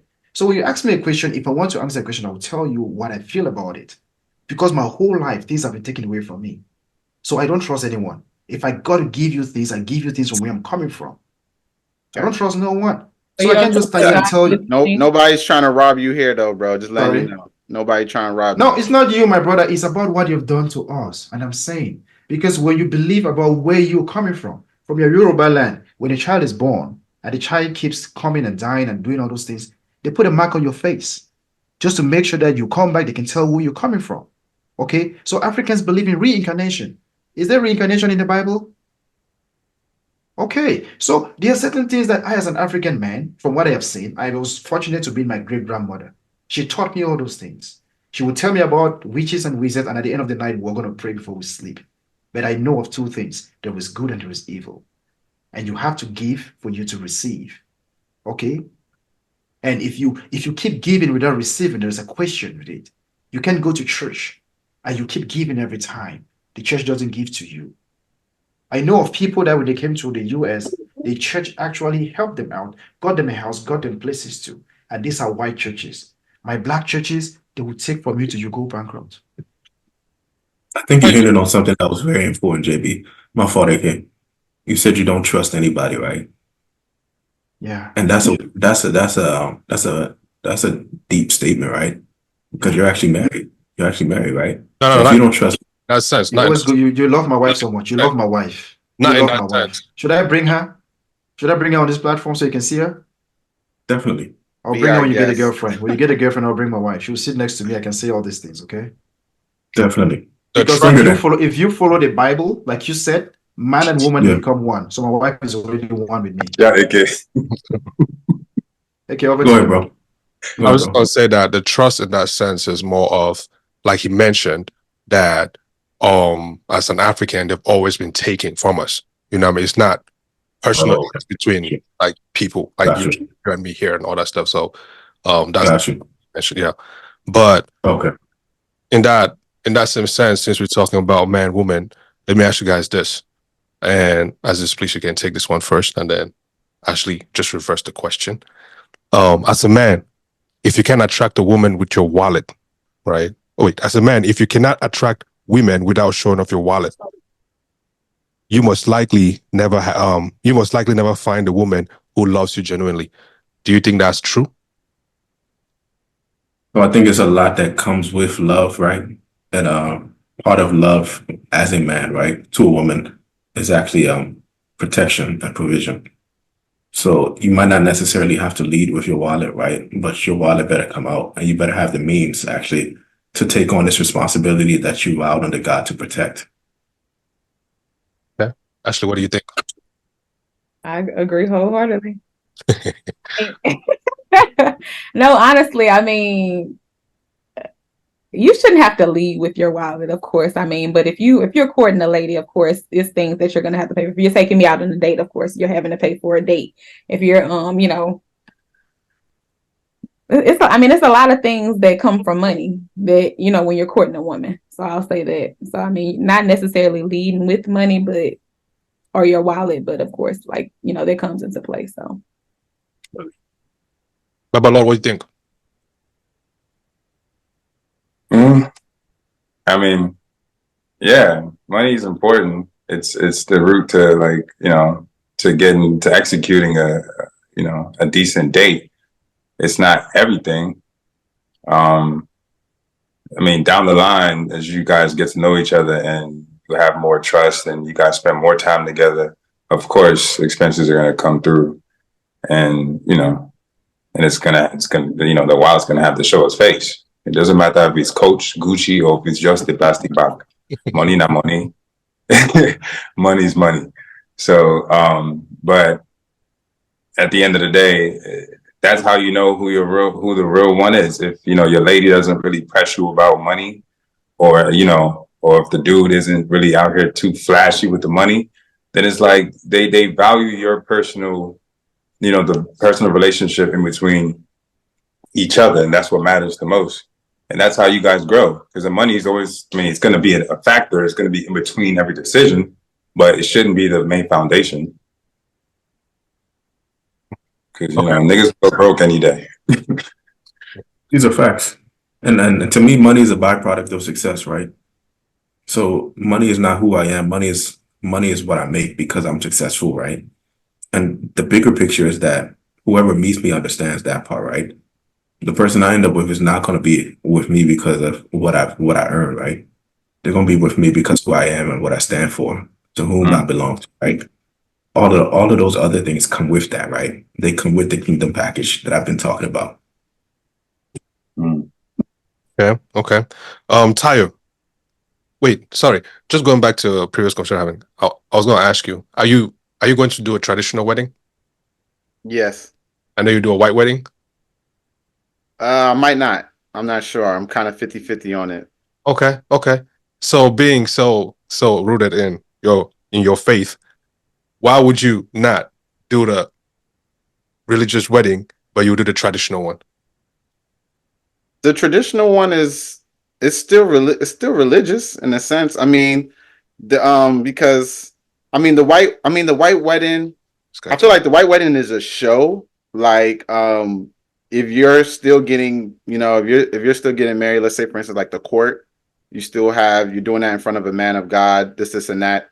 The white wedding is basically that, but just with a whole lot of more antics. So, I don't feel like I may need all the antics. So far as it's in front of a man of God, do you take so and so, do this, and cross the vows or whatever? Yeah, I'm gonna still do that in addition to the traditional wedding, because that segment is not necessarily part of it. But to have all the antics, I may not need to have to do all that extra stuff, because all that extra stuff is going to come with the traditional. So it's like, what I'm saying? I don't need to double down and do that twice, for instance. I may not need to. Okay, 1 minute. 1 minute. So you will not be going to church on Sunday with your wife? Say it again? So you will not be going to church on Sunday with your wife? Who said it got to be a Sunday? Well, then you have to take your wife to church, right? Say it again? You need to take your wife to the church. I need to take in regards to being married. Your belief right now, do you go to church? I go to church. So when you get married traditionally, which is not done in it's not a white wedding, you cannot take your wife to the church as your wife. That's a sin.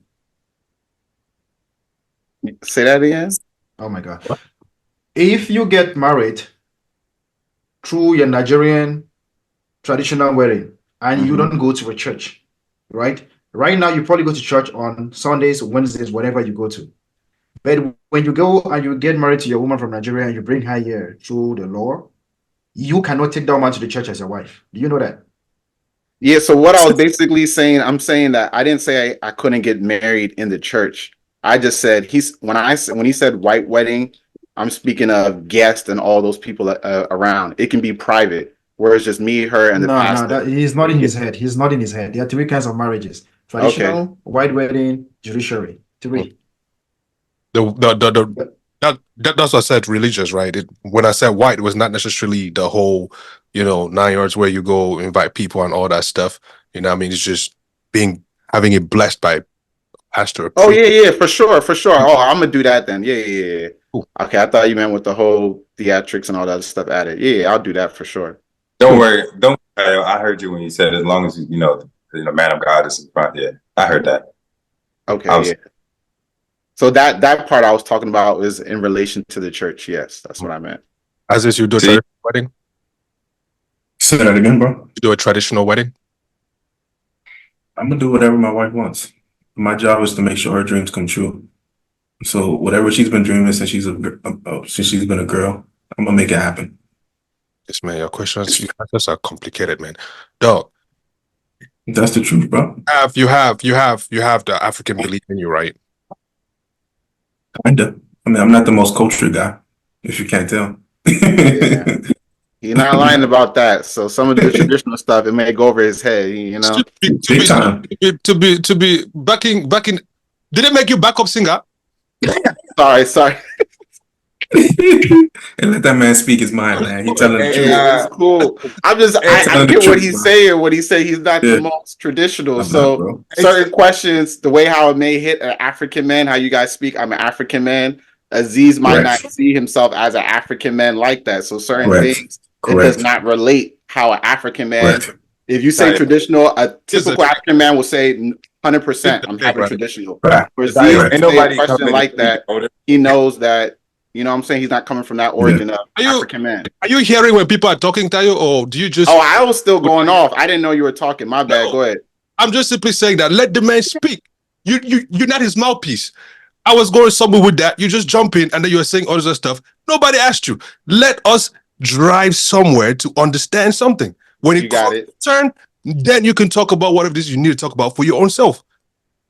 You got it. Hey, do you answer any of the questions, or do you just ask questions? I mean, I've been asking anybody can ask me any question. I don't have any problems. You know what I mean? You gonna have a traditional wedding? Yeah, of course. Why not? Oh, okay. And the white wedding? Yes, definitely. Gonna do both? Yeah, Okay, as long as I leave, I'm not letting you do a traditional a white wedding, unless you're going to do what we had plans doing. Remember what we had to do with my wife was just going to be a gathering of about 40 people. Yeah. Then it kind of blow out. Yeah. This pomp and pageantry, your wonderful nice suit and all those things. Please don't waste that money. No, definitely, man. You already know this now. You already know this. I don't know what Aziz be talking about. They're talking about whatever the wife wants. Whatever the wife wants. No problem. Good. Yeah, good for you, man. Yeah, no, not saying, but no. AK was here the day we're getting married. I'm sorry, the day I was getting married. AK was that guy who stood there. I was like, man, I'm seeing what you're going through.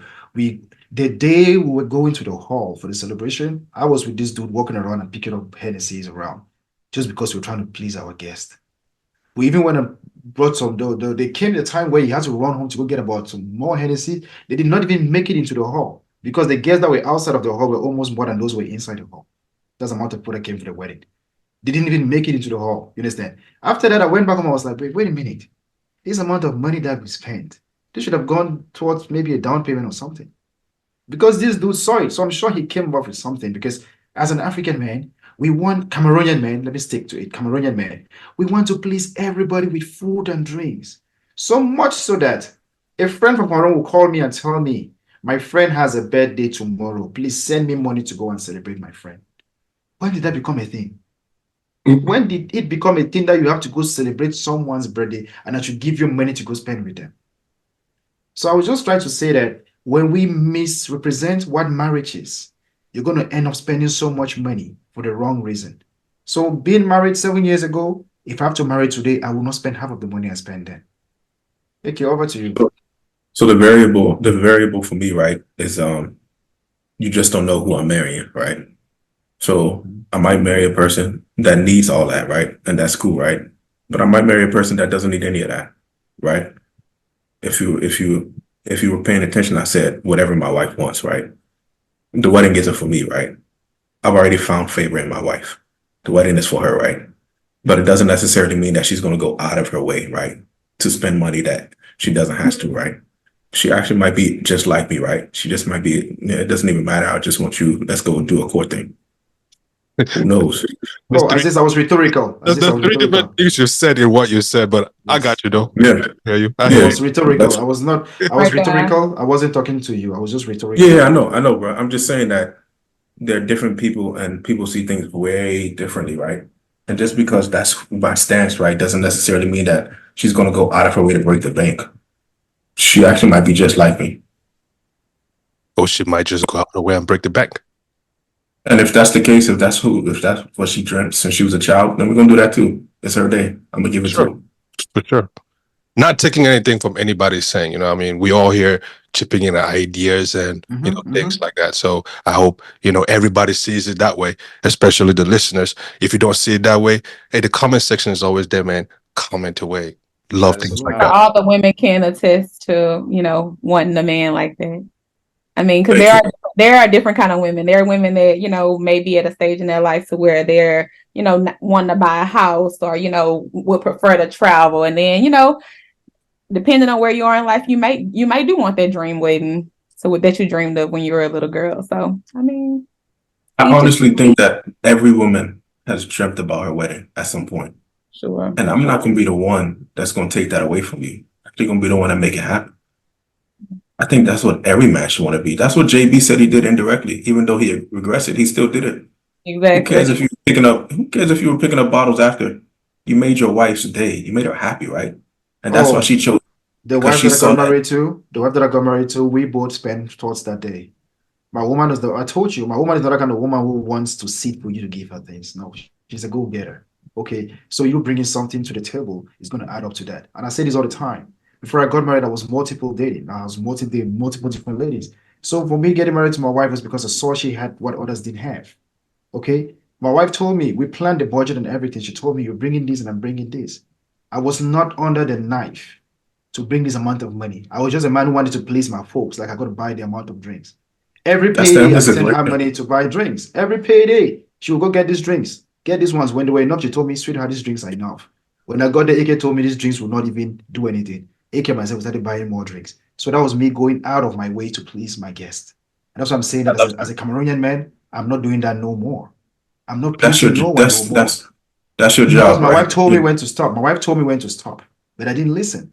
But guess what? Now that I'm an MC, okay, go ahead, bro. No, I was just gonna say that's your job, right? Your job is to go out of your way to please the guest that you invited. No way, that's not my. And if you don't want to do it, then don't invite. No more, bro. If you don't want to do it, don't invite them. Because they didn't ask for you to. They didn't ask to come. You told them to come. They came for you. No more, bro. So when I go to Nigerian weddings, when I go to Nigerian weddings here in Cameroon, when I go to Nigerian weddings here in Minnesota, you know what they do? They offer us water. They offer us pop, which is soda. And then they will offer us some souvenirs. Cider. You can see right there, I have a couple of souvenirs that I got from weddings. They will give you those souvenirs to take back home. And you have like 3 or 4 bottles of liquor out there. And you need to have connection before you can drink from it. Because maybe they are believers, they don't want to give you alcohol. Go to a Cameroonian wedding. From the entrance of the door, they start serving you alcohol. Okay, liquor. You feel me? So you coming from this Nigerian background, you guys know what you guys have a way that you celebrate your marriage. To you, it's about how much money you throw in the air. That's why Bobrisky right now is locked up. Bobrisky, sorry. We got liquor amount of money too, don't think we don't got liquor. But you guys don't drink like Cameroonians, man. I can't attest to that, but the way you said that you come in and you see the liquor table. You guys don't drink like weddings. That's the first true statement you said the whole night. We do not drink like y'all. This guy, I said I can't attest to that. It's so funny how when it comes to things like drinking, we consider it bad, but when it comes to believing, according to the Quran, the first miracle Christ performed was that he spoke 3 days after he was born. But in your Bible, the first miracle is that he turned water into wine. But believers, Christians tend to look at those who drink as if they are sinners. Topic for another day. JB has a problem. He must be right. That's the problem with JB, right? He's gonna wait for that moment until he can tie something to make sure he's right. Everyone has to be right, man. But isn't That's that what you're doing too. but isn't that both of y'all? That's why both of y'all been going back and forth the That's whole. what you're doing. You want to be right too. No, bro. I actually just want to tell the truth. Whether you take it or not is on you, right? But I just want to tell the truth. So wait. How is somebody else's truth different from yours? Oh, because JB made everything you said up. How is somebody's truth not valid? That's a question. Yeah. No, because everything you said you made up, and everything I said I can back by the word of God. Okay, cool. That's that. JB's truth. That's not the truth. Let me ask you guys this other question, right? Yep. Baba Lord, no, Tayo, please take this one first. Actually, and then Lord, you come after my celibate people. What do you guys think are the biggest challenges and opportunities facing men in today's society? And how can we work towards a more inclusive and balanced representation of masculinity? Just discipline. A lot of men are just moving in certain ways and shapes and forms to where, they don't even know who they are. Some people might not even know what masculine, they haven't really seen what that really is. So I feel like it really starts with discipline first. You got to know yourself. You got to know your boundaries. You got to know in your beliefs and what you're striving towards. Oh, sorry, Tayo. I'm sorry. Real quick. Yeah. I'm sorry. Let me cut it short a little bit, just a little bit. I ask you this. At what point did you wake up and say, you know what, I was doing it wrong, let me switch it up? And then you can continue with that answer. Because as I'm listening to you right now, and it's like you woke up one day and lightning struck you, and you're like, damn, now I get it. So what day, at what point? Is this past November or December that you started your journey? Or please help us, the listeners here. Yeah, for sure. For me, I felt like it was just a calling from God, what I'm saying, speaking to him, knowing that I had certain things planned. It didn't work out the way I wanted. And I felt like it was a bigger picture. And when I heard a word, it was more of like, okay, I need to plan and set up things, differently, coming into the new year. And those things weren't like all listed and mapped out, but I just knew that, as I started planning things and mapping things out, it was like a snowball effect, just one after another. Certain things just started to align. So it wasn't like I was like, it just hit me, but it was like, it was due to an event not occurring that I had to reassess. And then through that reassessment, I heard a word, and then from there, I just kept, feeding into that. And then that's kind of like where I got to where I am now. So let me hold you accountable real quick for everybody and your own friends watching. Give us 3 things that you switched up on, like 3 things that you felt like were not putting you on the right path. 3 things. We already mentioned, well, let me help you. 1, sex. You've erased that. So the next time you want to go and talk to a woman, she's supposed to be telling you that. Are you not supposed to be waiting till marriage? I'm setting you up here. What's 2 more? That's the way how it's supposed to go. Yeah, what's 2 more? I definitely, if I'm being honest, after that last time that you came, I've stopped smoking. Before that time you came, I was actually abstinent from it. Maybe I hit a vape once or twice, but since that time you came, I cut back on that too. And then Satan walking on earth, no problem. I was just about to say that boy. I got it. I got the message. But continue. But then other than that, I'll just say, I don't want to say this third one like it's been a problem. You know what I mean? So I don't want to say that. Say it, man. You already started saying it. Just say it. Yeah, I mean, I haven't been drinking as much as I say I used to. You know what I'm saying? I'll still take a drink, but I can say between this year and last year, like within the time frame of the months that started, like I've reduced how much. But that's probably most of me probably not really going out that much as well. So me being in, you know what I'm saying? There's no need if you're not in the mix or around people and all that to be a social drinker if you're by yourself. So I can say that's the one thing that I cut back on in a sense too. It shows, man. It actually shows because you're not sitting there falling asleep anymore. You know, things like that as I used to before. So, Oh wow! am I lying? Wait, am I lying? Hey, Not at all, bro. Not at all, bro. Yeah, and those are like, I'm like, oh, look at Tayo, man. Yeah. You actually can see the light in him now. Yeah.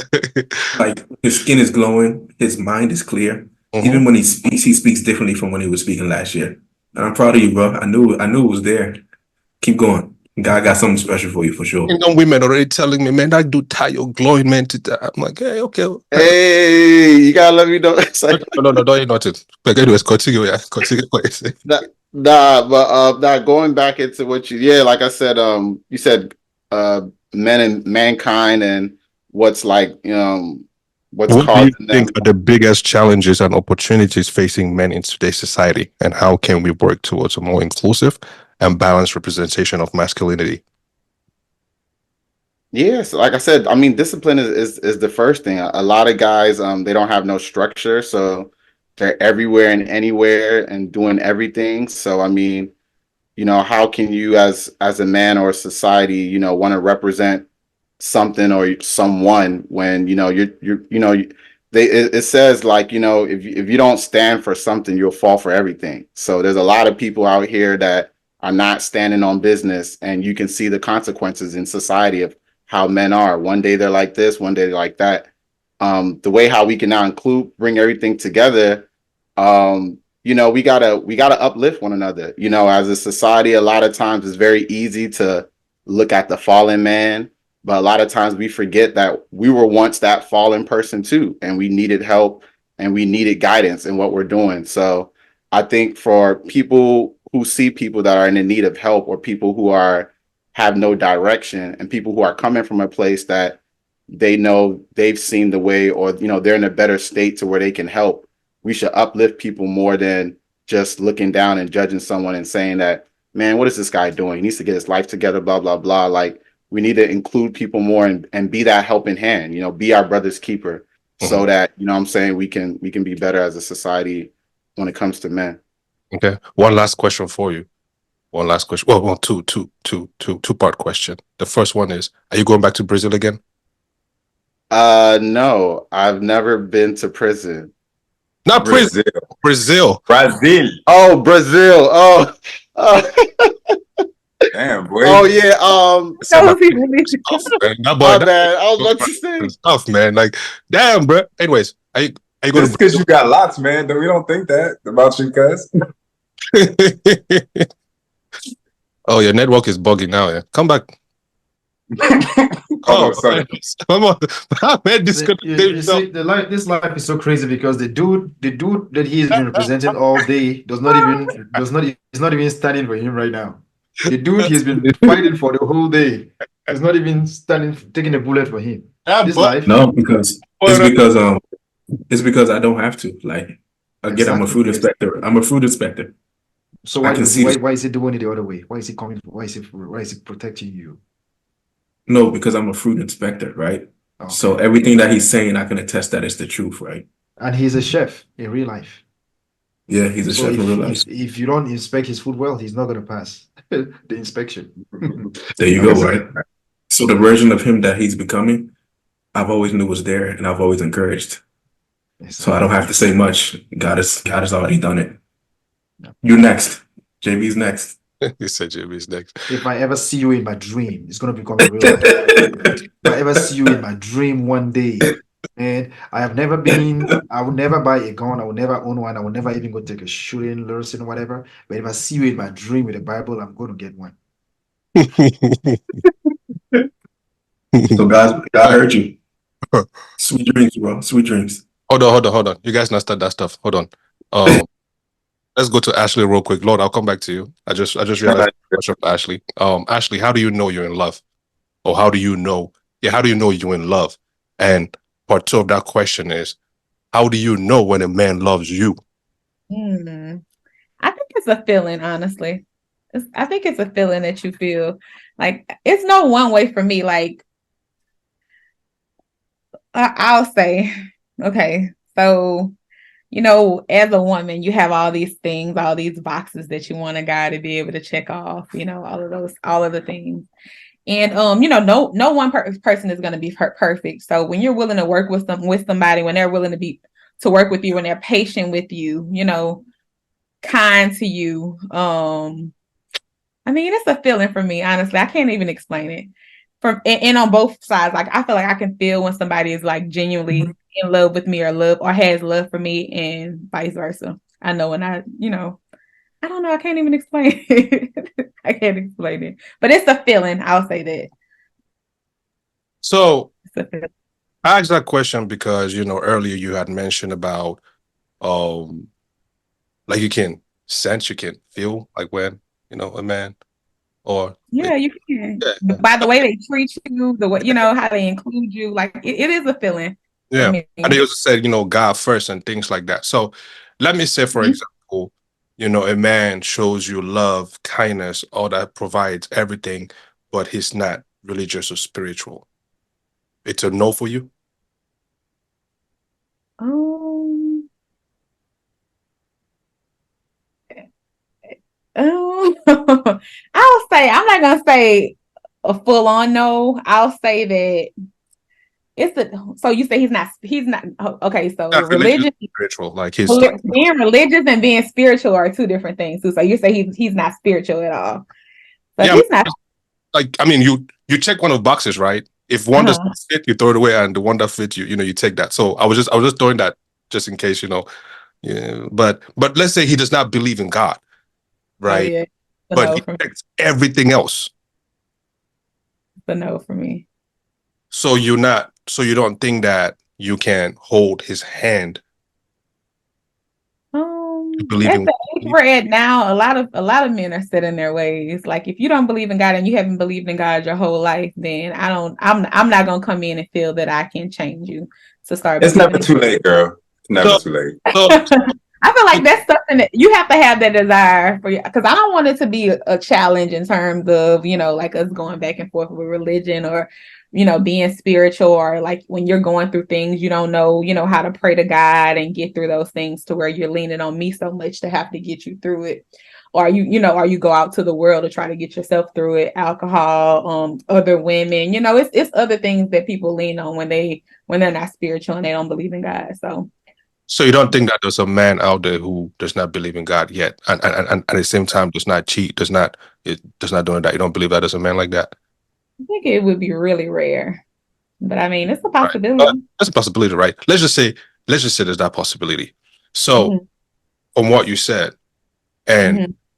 forgive me if I'm going to assume what the next lines here is, you would want a man to lift you up, but Yes. when it when the tables are turned around, you want to slam him to the ground. What No, says that? I don't want to slam him to the No, ground. you just said that. No, No, no, no, no. You just said that you were assuming that. okay, That's okay, what I meant by okay. that. But no, I don't want to slam him to the ground. And it's not that I'm not going to be there to uplift you, but I shouldn't be the only source for that. It's only so much that I can do. And even and vice versa. I'm not going to look at you to solely lift me up when I'm going through something. Like, I want you to be there to support me. I want you to lift me up, but I can't solely depend on you. You have your own things outside of me that you have to do for yourself. So I don't want to have to I don't want to be that dependent on any man or a woman, like anybody on earth. Like, that's one of the reasons that I believe in God the way that I believe in God. Like, I've been through a lot, on my own, that I've gotten through with God. So that's why I'm a firm believer. Like, and I don't want to be your soul, the person that has to lift you up. Like, you need to be able to believe in God and, have your own relationship with God so you can get through some of those things on your own. Cause I have my own things as well. But of course I will be there for you and I will try to help you out as much as I can. But I mean, we Yeah, all have a life outside of other people. yeah. I never seen Man, like growing up in Africa, man, sometimes to like the church be filled with women, you know, Mhm. you ask yourself, where are the parents, where are the men, Mhm. where are the men? And eventually, at some point, the men started coming to church too as well. And I used to ask myself, what happened? You know, Mhm. to me, I believe that there is that strong woman behind them, right? Spiritually, like leading to in that sense of things, like, yeah, a man is supposed to lead in, but he cannot lead in everything. Nobody's perfect, right? So what about that little thing that you more versed in? What about that little thing that you more versed in that you have mastered? You cannot share? Man, that's messed up in every way, shape, or form, man, if you ask me. I mean, I can understand where you're coming from with it. I can understand where you're coming from with it. But I mean, it depends on the man. If I feel that, okay, I'm getting through to him and I feel like I would be able to get through to him, then maybe. But if I feel like, I'm trying my hardest to get you to come to church, like to get you to do, do all the things to be able to properly lead our family, and you're not, you're not, what's the word I want to use? Willingly. Receptive to it, things like Yeah, that. there we go. That's the word I was looking for. Receptive. And you're not receptive to what I'm trying to, get you to do for our family ultimately, then I mean, I can't do anything with it. So at the end of the day, I feel like a relationship, it shouldn't be so built on struggle. Like it's gonna be things that we don't agree on. It's gonna be things that, that you're not going to be perfect in doing, but at the same time, like that's one of the things that I'm not willing to bend on, because you're going to be leading our family ultimately. So So I if you mean, had to name five things that the man of your dreams should absolutely come equipped with, what would that be? Five. God fearing, that's number one. You said absolutely has to come with. Yeah. I will say, I'm just gonna go out there and say it. Like I do feel like sex plays a big part in a relationship, honestly. So I'll say sex. Being financially responsible. You don't have to be rich, but you need to be able to know what to do with your money. Um, God fearing, sex, money. Let's say, kind. Like you need to have a gentle spirit with me, honestly. Like I really don't do well with like rough men. Like you can't be too rough with me. I just don't do well with it. And and I don't want you to, bring that out of me either. So that's one of the things I Rough as don't do. in violent. Not even just violent, like talking rough to me, cursing at me, just things like that. Like I just don't do well with it. That's just not. Except, Words of abuse. are there Yeah, exceptions? verbal abuse. I don't do well with it. Exceptions like sexually or no? Um, don't call me out my name sexually or anything like that. But like, yeah, I mean, I can deal with it. But Okay, just curious. And then one more. patience, because I feel like relationships are built on, that's one of the things they should be built on, because nobody's perfect. It's going to be things that I do that might annoy you and vice versa. And you're going to want me to be patient with you, and I expect the same in return. So, Okay. And is that in order, or that's just you it's just a just random order. Okay. So Yeah, I mentioned God top fearing, I will still say number one, but the rest of them are kind of like random order. I mentioned top five, right? So in your top five, height does not count. I forgot that one. nah. It's a little too late now. God already started making that man for you. God already Here comes Well, the I've already 5'5". Here comes the I've already 5'5". said I'm 5'9", so you need to 5'9" or taller. Yeah. Okay. That boy 80% done. Okay. Okay. Hey, I think we're almost, with time, so we'll switch to MCJB segment. Before that, Chef T, I know you ran this question. We not leave you. See, they will play with. Did I not answer it Not or what? you ran away. You You disappeared. did it. You Oh, disappeared. what was the last question again? Question was, are you going back to Brazil? Oh, yeah, I definitely want to go back. Like I told y'all before, they have an area called Bahia, and I said that's the biggest Afrocentric place in the whole wide world. And there's a lot of Nigerian culture that's tied in with Brazil. So if I do go back, when I do go back, that's the place I'm trying to go back to next in Brazil is Bahia to tap in with my roots, you know, with my brothers and sisters over there. Don't go fornicating now. I think that's No.